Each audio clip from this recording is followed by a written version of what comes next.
Now, normally in a war, the offense suffers more heavy casualties than the defense. And it's obvious. You think about it like, when the Russians are attacking a fortified position, let's say a trench held by the Ukrainians, they have to rush across the field, go out in the open, and the Ukrainians are in their trench and you can fire from there. So just in general, everything else being equal, the defenders have the advantage and are going to suffer fewer casualties than the attackers. And the Russians have been on the offense for, better than a year now. So, you think maybe Russian casualties should be heavier than Ukrainian casualties, but I don't think so. I think it's the opposite. And the reason is that things, all other things are not equal. We're close to equal. The Russians have a huge advantage in artillery. The Ukrainians themselves have admitted that it's something 10 to 1. And the artillery historically has been the number one killer of troops in war. It's been in past wars, it's been about 80%. And I think we found that it's similar in this war too.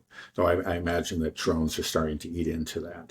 And with the Russians with a 10 to 1 advantage are going to inflict many more casualties on the Ukrainians than the other way around. And the other thing is then the Russians have this air superiority and their guided glide bombs, the FABs. And they started using these roughly a year ago and have been using them extensively ever since to devastating effect. And now the Russians also have an advantage, a significant advantage in drones, which is a big killer in the war. So in all these areas, they're ahead, and some of them, like, the air superiority is pretty much absolute. They have the FABs. These are 500, 1,000, up to 3,000 kilo bombs that just completely pulverize fortifications. So being a defender is not so much of an advantage anymore. That advantage has been neutralized by the Russians. Now, instead of having to, just to rush across a field and storm a trench that's, well defended and, inevitably you're going to suffer many casualties in the process. They can sit back. This is what they do. They pound it with artillery for days. They send a couple of those glide bombs in. They're patrolling the area with their drones, and mapping everything out. And every time a poor Ukrainian soldier goes out in the woods to take a dump, they take them out with a drone.